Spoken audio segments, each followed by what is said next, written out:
الحمدللہ رب العالمین والصلاة والسلام علی سید الانبیاء والمرسلین اما بعد فاعوذ باللہ من الشیطان الرجیم بسم اللہ الرحمن الرحیم اہدنا الصراط المستقیم صدق اللہ مولانا العظیم۔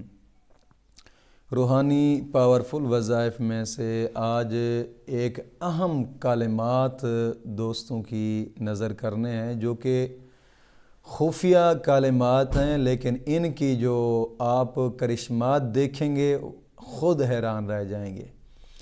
اگر کسی کو حاصل کرنا چاہتے ہیں تب بھی یہ کلمات پڑھ لیں، خفیہ کلمات ہیں۔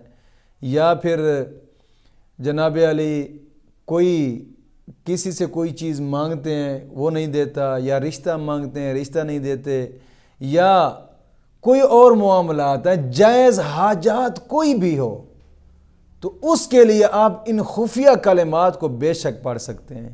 لیکن کوشش فرمایا کریں کہ نماز کی پابندی لازمی کریں، اور ہر نماز کے بعد 11 مرتبہ کلمہ طیبہ اور 11 مرتبہ درود پاک، یہ اشد ضروری ہے۔ اور روزانہ نماز فجر کے بعد قرآن کریم کی تلاوت کیا کریں جتنا ہو سکے، بھلے ایک رکوع ہی کیوں نہ ہو، لیکن کیا روزانہ کی بنا پہ کیا کریں کہ اگرچہ عمل تھوڑا سا ہو، مولا کریم کی کرم نوازی ہوتی ہے اور وہی عمل رب کی بارگاہ میں قبولیت کا درجہ پا جاتا ہے۔ اور تیسری میری نصیحت آپ دوستوں سے یہ ہے کہ گناہوں سے توبہ کریں اور آئندہ گناہ نہ کرنے کا پختہ عزم کریں۔ کوشش فرمائیں کہ وقتاً فوقتاً صدقہ جاریہ بھی کیا کریں، کہ صدقہ جاریہ سے بڑے فوائد حاصل ہوتے ہیں۔ صدقہ مصیبتوں کو ٹالتا ہے، صدقہ مشکلات دور کرتا ہے، صدقہ انسان کو اس درجے پہ پہنچاتا ہے کہ جہاں اس کا ذہن بھی کام نہیں کرتا۔ کوشش فرمائیں کہ میری یہ نصیحتیں ہیں، آج کی اس وظیفے کی یہ شرائط نہیں ہیں، لیکن نصیحتیں ہیں جو میں آپ دوستوں کو کر رہا ہوں کہ کوشش فرمائیں کہ ان نصیحتوں پہ عمل کیا کریں۔ دوستو زندگی بن جاتی ہے۔ اور یہ جو میں آپ کو خفیہ کلمات بتاتا ہوں، آپ ان کو اگر شادی کی نیت سے پڑھیں گے تو انشاءاللہ العزیز جہاں چاہتے ہیں وہیں ہوگی۔ اگر ان کو اس نیت سے کرنا چاہتے ہیں کہ رشتہ آپ لینا چاہتے ہیں لیکن آگے میں سے کچھ آدمی ایسے ہیں کہ جو نہیں مانتے، انہی کی وجہ سے رشتہ رکا ہوا ہے، تو آپ کوشش کریں ان لوگوں کا تصور کر کے ان کلمات کو پڑھیں، انشاءاللہ کامیابی ہوگی۔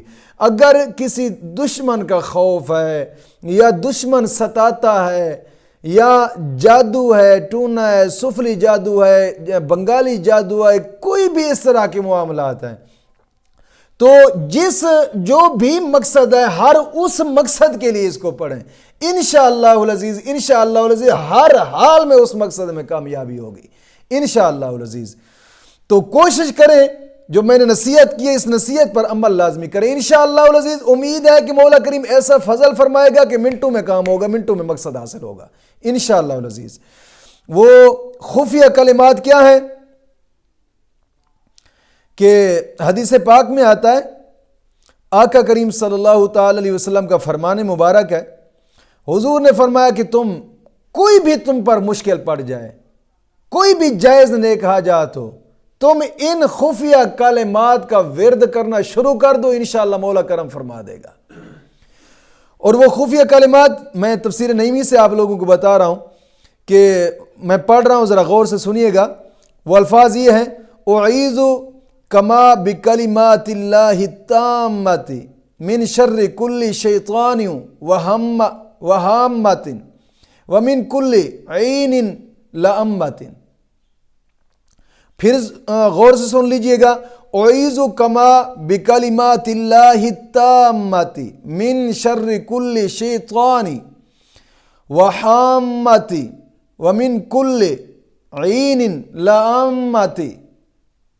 اس طریقے سے پڑھیں، کیونکہ میم کے اوپر شد ہے تو اس کو لمبا بھی نہیں کر سکتے، اور پیچھے والی میم کے یعنی وہامت جہاں ہے ہا الف ہا ہے لیکن میم کے اوپر شد ہے، تو میم پر زور دے کر اس کو پڑھنا لازمی ہے، جس طریقے سے میں نے پڑھا ہے۔ یہ ایسے کلمات ہیں کہ اگر ان کو جس بھی مراد کے لیے آپ ان خفیہ کلمات کو پڑھتے ہیں، انشاءاللہ العزیز انشاءاللہ العزیز اللہ کے فضل سے کام ہوگا، انشاءاللہ العزیز۔ مولا کریم دین متین کی سمجھ عطا فرمائے۔